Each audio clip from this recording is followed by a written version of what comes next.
8월 19일 월요일 이른 아침입니다. 오늘 말씀일기 본문은 사사기 19장입니다. 본문을 다음 두 단락으로 나눌 수 있겠습니다. 첫째는 1절 이하 21절, 첩을 들인 어떤 레위 사람. 둘째는 22절 이하 30절, 내전의 발단. 선민이라도 정신을 차려서 살지 않으면 얼마나 타락할 수 있는가를 오늘 본문은 우리에게 보여줍니다. 해도 너무하다 싶은 그런 일이 일어나고 말았습니다. 이 역시 왕이 없기 때문이라고 말합니다. 17장 6절에 그때에는 이스라엘에 왕이 없었으므로 사람마다 자기 소견에 옳은 대로 행하였더라. 오늘 본문의 첫 구절도 그런 의미로 시작합니다. 1절에 이스라엘에 왕이 없을 그 때에, 무심한 듯 서술하는 표현에서도 당대의 영적 도덕적 수준을 보게 됩니다. 먼저 레위 사람이 첩을 두었다는 것도 잘 이해가 되지 않습니다. 1절 하반절에 어떤 레위 사람이 유다 베들레헴에서 첩을 맞이하였더니 긴 여로의 저녁을 맞아 굳이 이스라엘 자손에게 속한 기브아에까지 이르렀음에도 지나가는 행인을 따뜻하게 맞아주는 손길이 없었습니다. 당시 기브아의 민심을 엿볼 수 있습니다. 15절에 기브아에 가서 유숙하려고 거리로 돌아 들어가서 성읍 넓은 거리에 앉아 있으나 그를 집으로 영접하여 유숙하게 하는 자가 없었더라. 그 지역의 주 거주민 중에서는 영접하는 자가 없었는데 타지에서 온 어떤 노인이 그 일행을 영접하였습니다. 16절에 저녁 때에 한 노인이 밭에서 일하다가 돌아오니 그 사람은 본래 에브라임 산지 사람으로서 기브아에 거류하는 자요, 그곳 사람들은 베냐민 자손이더라. 그 노인은 나그네 일행들을 강권하여 자기 집으로 들였습니다.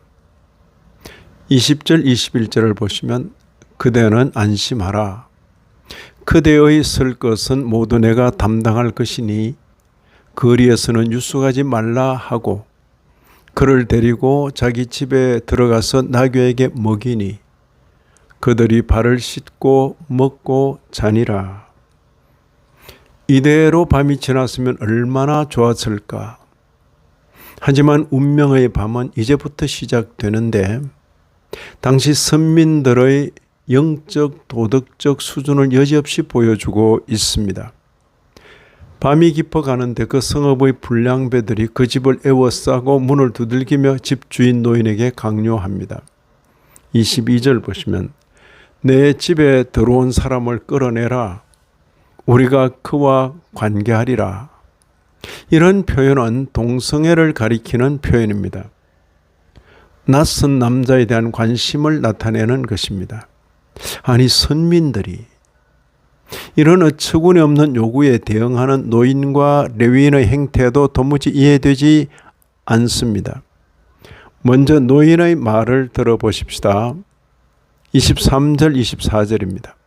아니라 내 형제들아, 청하노니 이 같은 악행을 저지르지 말라. 이 사람이 내 집에 들어왔으니 이런 망령된 일을 행하지 말라. 보라, 여기 내 처녀딸과 이 사람의 첩이 선즉 내가 그들을 끌어내리니 너희가 그들을 욕보이든지 너희 눈에 좋은 대로 행하되 오직 이 사람에게는 이런 망령된 일을 행하지 말라.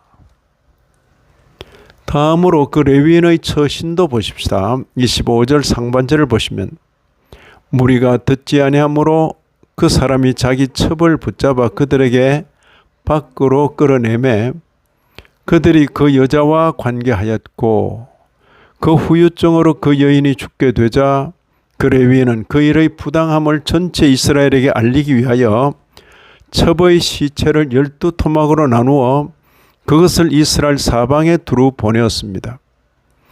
이런 말씀을 읽는 신약교회 성도인 우리로서는 먼저 이 말씀을 역사로 봤습니다. 아하, 그때 이스라엘에 이런 일이 있었구나. 동시에 계시로 받아 우리 신행의 교훈으로 적용합니다. 선민이라도 말씀에 매이지 않으면 이방 민족보다 더 심하게 타락할 수 있겠구나.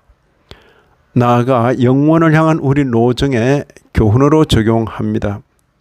성도의 자랑은 이 세상에서 얼마나 부자로 높은 자로 누리며 살았느냐가 아니라 얼마나 하나님의 백성답게 살았느냐 이겠구나.